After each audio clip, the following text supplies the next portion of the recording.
pa eh. Defeated pa tayo, lagi tayong talunan. Sino rito ang naka-experience ng laging natatalo sa games? Sa ML, laging defeated. So, nung tayo, wala pa tayo, hindi pa natin kilala ang Diyos, tayo ay defeated lagi. Lagi tayong talunan. May mga battle tayo na hindi natin maipanalo sa buhay. Naalala niyo yung Facing the Giants? Di ba? Ang istorya ng Facing the Giants. Si Coach Taylor, kung hindi niyo pa napanood yun, spoiler alert. Si Coach Taylor, isa siyang coach ng football team.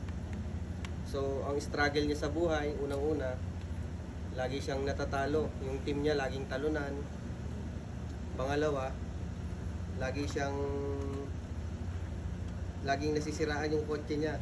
Yung kotse niya laging tumitirik. Pangatlo, hindi siya magkaanak. Pang-apat, yung team manager nila o yung buong school gusto na siyang paalisin as a head coach. So nagtatanong siya sa sarili niya bakit niya napagdadaanan yun, bakit niya pinagdadanasan yun. Hanggang sa may isang pastor, si Mr. Bridges, na nagsabi sa kanya, nag-open sa kanya kung paano siya magiging isang champion. In-offer sa kanya yun. Although kilala na niya ang Diyos eh, pero hindi niya kilala personally ang Diyos.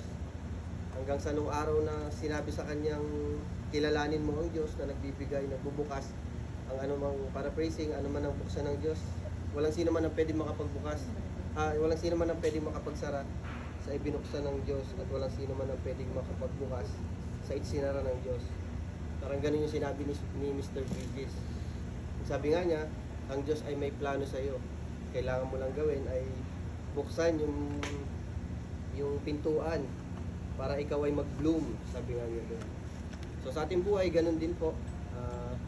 Para tayo ay maging champion, hindi lang maging victory, di ba? Maging champion, becoming a champion, kailangan papasukin natin ang Diyos sa buhay natin.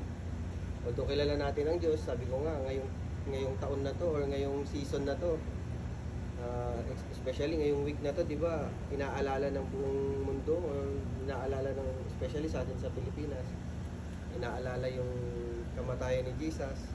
Pero yung iba ginagawa lang yun every year, parang inaano lang, dahil ito ay nagiging tradisyon, parang gano'n.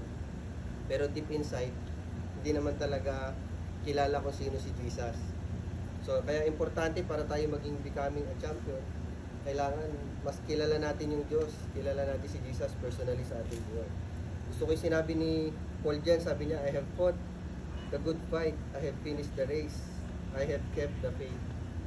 So ibig sabihin nun, napagtagumpayan niya. Ibig sabihin ng pag sinabi niyang I have finished the race, meron siyang laban na kinaharap eh. Diba? So tayo ganun din, meron tayong kinakaharap na laban. Not physically, hindi naman tayo nakikipagsuntukan physically, diba? Hindi naman tayo nakikipagbarilan physically. Pero inilatulid din tayo ni Paul sa isang mananakbo. Sabi niya in 1 Corinthians chapter 9 verse 24 to 27, sabi niya dito, sa ating pagsunod sa Diyos ay para tayong mananakbo. Alam niyo na sa isang takbuhan, marami ang sumasali, ngunit isa lang ang nananalo. Kaya pagbutihin niyo ang pagtakbo upang makamit niyo ang gantimpala, sabi niya doon. So sabi mo sa katabi mo, galingan mo ang pagtakbo. Para makuha mo ang gantimpala, sabi niya. Sabi niya rito sa following verses, ang bawat manlalaro ay nagsasanay ng mabuti at dinidisiplina ang sarili upang makamit ang gantimpala. Ginagawa niya ito para gantimpalang hindi nagtatagal, ngunit ang gantimpalang hinahangad natin ay magtatagal, magpakailanman. Ibig sabihin nun, sabi niya dyan, ang bawat manlalaro ay nagsasanay. Ibig sabihin tayo, kailangan nating magsanay. Itong ganitong gawain, Bible study, ito ay ano natin to, exercise.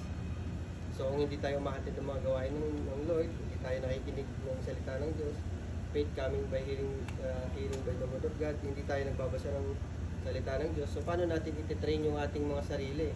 Pag dumating yung trials, yung pagsubok sa buhay natin, paano natin ito mapagtatagumpayan?